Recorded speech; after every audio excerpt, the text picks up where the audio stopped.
Hello students, আজকের আমাদের পাঠ্য বিষয় আমাদের ত্বক বা চামড়া সম্পর্কে। আমাদের এই অনুশীলনটা কিন্তু আমাদের ত্বককে বর্ম বলা হয়েছে। আচ্ছা, তোমরা কি জানো বর্ম কাকে বলে?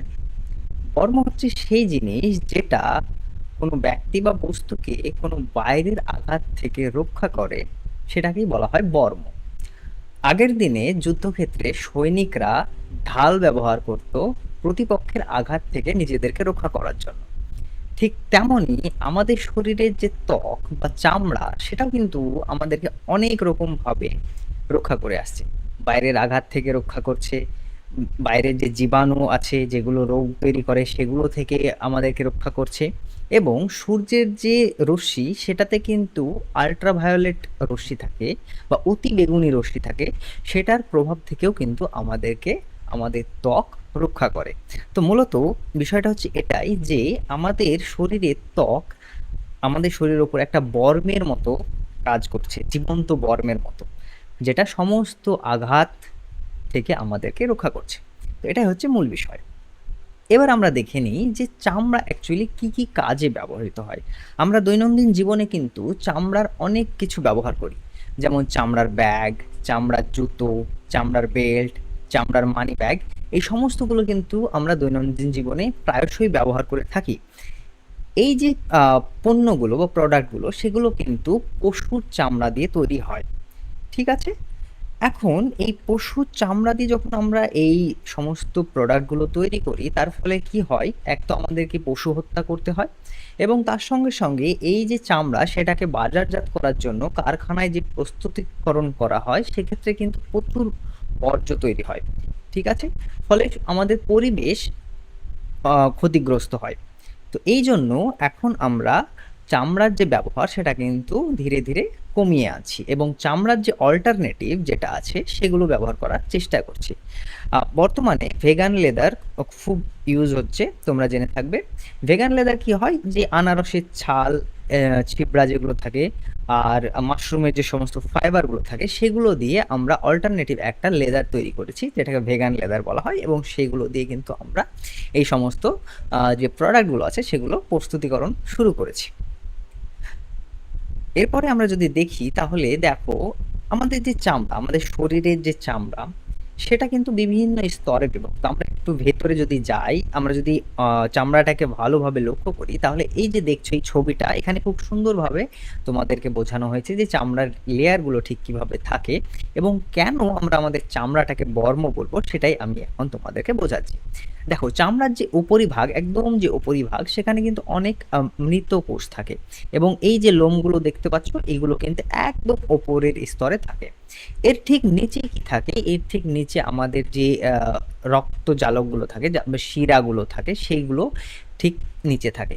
তার নিচে আমাদের থাকে স্নায়ুগুলো, যেগুলোতে কোথাও আঘাত লাগলে এইগুলো কিন্তু আমাদেরকে জানান দেয় যে হ্যাঁ, আমাদের ব্যথা হচ্ছে। ঠিক আছে? এর ঠিক নিচে থাকে আমাদের চর্বির স্তর বা মাংস। এটা তোমরা দেখতে পাচ্ছ। ঠিক আছে? তো এইটা চাইলে তোমরা স্ক্রিনশট নিয়ে নোট করে নিতে পারো, এই জায়গাটা। এরপরে যদি আমরা দেখি, তাহলে দেখবে আমাদের যে ত্বক, সেখানে অনেক জায়গায় কিন্তু আমাদের শিরাগুলো খুব লক্ষ্য করা যায়। এখানে দেখো, আমরা যদি আমাদের হাতের ওপরের দিকটা একটু লক্ষ্য করি, সেখানে কিন্তু শিরাগুলো খুব স্পষ্টভাবে বোঝা যায়। এই যে ছবিটাতে দেখছো, এই যে শিরাগুলো খুব সুন্দরভাবে বোঝা যাচ্ছে। ঠিক একই রকমভাবে আমরা যদি হাতের তালুটা লক্ষ্য করি, সেক্ষেত্রে দেখো তালুতে কিন্তু সেই রকম কোনো রকম শিরা লক্ষ্য করা যায় না। অর্থাৎ এখানে আমরা একটা জিনিস বুঝতে পারলাম যে আমাদের যে চামড়া বা ত্বক, সেটা কিন্তু কোথাও পুরু, আবার কোথাও কিন্তু খুবই পাতলা। সেই জন্য আমাদের শরীরের ভেতরের যে শিরাগুলো আছে সেগুলো কোথাও দেখা যাচ্ছে এবং কোথাও কোথাও দেখা যাচ্ছে না। সেটাই আমরা এবার পরের স্লাইডে দেখব। এই নোটসগুলো তোমরা লিখে নিতে পারো। ঠিক আছে? এবার দেখো যে আমাদের ত্বকে কোথাও পাতলা থাকে আবরণটা, আবার কোথাও পুরু, এরকম কেন থাকে? দেখো, আমাদের যদি আমরা আমাদের মুখমণ্ডলটা দেখি, কান দেখি, চোখের পাতা দেখি, সেখানে চামড়াগুলো কিন্তু খুবই নরম। অপরদিকে আমাদের হাতের তালু, পায়ের তালু, এই জায়গাগুলোর যে চামড়ার পুরুত্ব, সেটা কিন্তু অনেকটা মোটা। সেটা যদি তুমি তোমার হাতটা একটু দেখো, তাহলেই বুঝতে পারবে কেন এমন হয়। দেখো, আমাদের শরীরের যে ভার, সেটা কিন্তু পুরোপুরি আমাদের পায়ের তালুটা বহন করে। আর আমাদের হাতের তালু এবং পায়ের তালু কিন্তু দৈনন্দিন জীবনে যে সমস্ত আমরা কাজকর্ম করি সেখানে কিন্তু আমাদেরকে অনেক কিছু স্পর্শ করতে হয় এবং এই হাত আর পায়ের তালু দ্বারা আমরা হাঁটাহাঁটি করি, ফলে ঘর্ষণ হয় সব সময়। এই ঘর্ষণজনিত কারণে কিন্তু আমাদের যে হাতের তালু এবং পায়ের তালু এটা কিন্তু অনেকটাই পুরু এবং মোটা। তো আশা করি তোমরা বুঝতে পেরেছো। এরপরে যদি আমরা দেখি যে আমাদের যে শরীর, আমাদের চামড়া, এখানে যদি কোথাও আঘাত লাগে তাহলে ঠিক কি ঘটে। দেখবে কোথাও পুড়ে গেলে কিন্তু ফুসকা পড়ে এবং কোথাও যদি তুমি আঘাত পাও সেক্ষেত্রে কিন্তু রক্ত বেরিয়ে আসে। ঠিক আছে, তো এমন যদি হয় সেক্ষেত্রে তুমি কি করবে। কোথাও যদি কেটে যায় বা পুড়ে যায় সেক্ষেত্রে তুমি চেষ্টা করবে সেখানে ঠান্ডা পানি বা বরফ দিয়ে সেই জায়গাটাকে ধোয়ার চেষ্টা করবে। এতে কি হবে, তোমার যে জ্বালাটা সেটা কিন্তু কমবে। তোমার বন্ধু হোক বা যে কেউ হোক, এরকমটা যদি ঘটে তবে অবশ্যই তুমি সেই জায়গাটাতে, ক্ষত জায়গাটাতে বরফ ব্যবহার করবে। ঠিক আছে। এখন ফোসকা কেন পড়ে বলো তো? যখনই আমরা কোথাও আগুনের সংস্পর্শে আসি এর ফলে কি হয়, আমাদের চামড়ার ভেতরে যে জল থাকে সেই জলটা কিন্তু উপরের স্তরে উঠে আসে, ফলে আমরা ফোসকাটা দেখতে পাই। এই ফোসকা উঠলে কিন্তু অহেতুক সেটাকে ফোটানোর চেষ্টা করবে না, এতে কিন্তু জ্বালা বাড়বে। ঠিক আছে, তাই ফোসকা নিয়ে অযথা খেলা করবে না বা সেটাকে ফোটাবে না। আর যদি খুবই বেশি পুড়ে যায় সেক্ষেত্রে কিন্তু আমাদেরকে ডক্টরের পরামর্শ নেওয়া উচিত। এবার দেখো একটা খুবই ইন্টারেস্টিং জিনিস, তুমি তোমার বাড়িতে দেখে থাকবে তোমার বাবা বা দাদুদের চামড়াগুলো কিন্তু খুবই কুঁচকে যায়, একদম নরম তুলতুলে লাগে এবং চামড়াগুলো কিন্তু কুঁচকে যায়। তুলনামূলকভাবে বাচ্চাদের শরীরের ত্বক কিন্তু অনেকটাই মসৃণ এবং টান টান। ঠিক এইরকমভাবে যত বয়স বাড়তে থাকে সেক্ষেত্রে কিন্তু চামড়াতে আমাদের ভাঁজ পড়ে যায় এবং সেগুলো কিন্তু নরম হয়ে যায়। এমনটা কেন হয় বলতো? যখন আমাদের বয়স বাড়তে থাকে তখন আমাদের অভ্যন্তরীণ শরীরে কিন্তু ক্ষয় হতে শুরু করে, মাংসপেশিতে ক্ষয় হওয়া শুরু হয়, কিন্তু আমাদের যে চামড়াটা বয়স বাড়ার সঙ্গে সঙ্গে বেড়ে যায় সেটা কিন্তু ঠিক ততটাই থাকে। ফলে কি হয়, ভেতরের মাংসপেশি যে ক্ষয় হয় সেটার জন্য আমাদের চামড়াটা কুঁচকে যায়। সেই জন্য যত বয়স বাড়তে থাকে আমাদের চামড়ায় ভাঁজ পড়তে থাকে। এরপরে যদি আমরা একটা জিনিস দেখি, তুমি তোমাদের সহপাঠীদের মধ্যেও দেখে থাকবে, তোমার বন্ধু বান্ধবদের মধ্যে কারোর শরীরের ত্বক ফর্সা এবং কারোর শরীরের ত্বক কিন্তু গাঢ়। কেন এমনটা হয়? আমাদের যে সূর্য আছে, সূর্য থেকে যে রশ্মিগুলো আসে, ঠিক আছে, সেটাকে কিন্তু আমাদের শরীরের ত্বকে একটা পদার্থ থাকে, রঞ্জক পদার্থ, যেটার নাম হচ্ছে মেলানিন। সেই মেলানিনটাই কিন্তু এই যে ত্বকের গাঢ়ত্বটাকে নির্ধারণ করে যে সেটা ফর্সা হবে নাকি কারোর চামড়া গাঢ় হবে। যার ত্বকে যত বেশি মেলানিন থাকে তার ত্বকের রংটা তত গাঢ় হয়, এবং যার শরীরে ত্বকে কম মেলানিন থাকে সে তার শরীরটা কিন্তু একটু উজ্জ্বল হয়।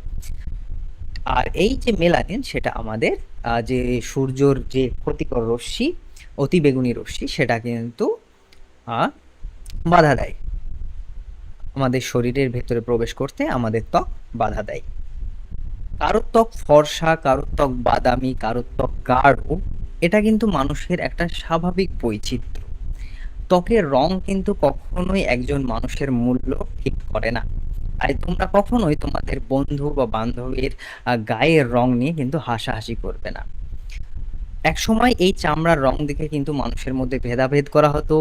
Nelson Mandela, Mahatma Gandhi, Martin Luther king, এরা সবাই কিন্তু এই ভেদাভেদের বিরুদ্ধে লড়াই করেছেন। তাই কখনোই তোমরা এই ত্বকের যে রং সেটা নিয়ে কিন্তু কারোর সামনে হাসাহাসি করবে না। ঠিক আছে, এর পরের যদি আমরা স্লাইডটা দেখি, এখানে দেখো আমাদের আরো একটা জিনিস কিন্তু চামড়ার দ্বারা ঘটে, সেটা হচ্ছে আমাদের চামড়া দিয়ে কিন্তু ঘাম বের হয়।